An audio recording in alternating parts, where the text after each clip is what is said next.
সুন্দর করে টার্গেট করে গড়ান দেখি প্রথম বলটাই শাবাশ বাঁধিয়ে দিয়েছে যাবে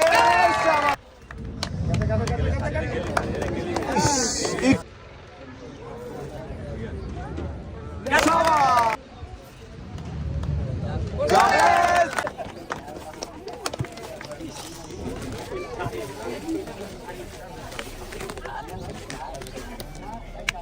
জাতি পেয়েছে যাবে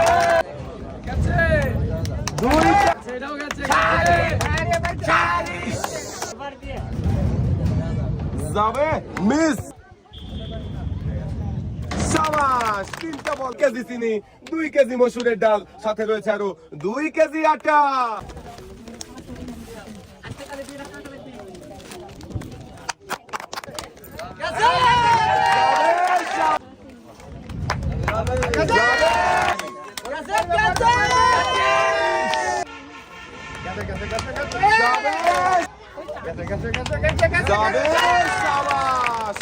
চিনি 2 কেজি পোলাও চাল 2 কেজি মসুরের ডাল সাথে রয়েছে আরো 2 কেজি আটা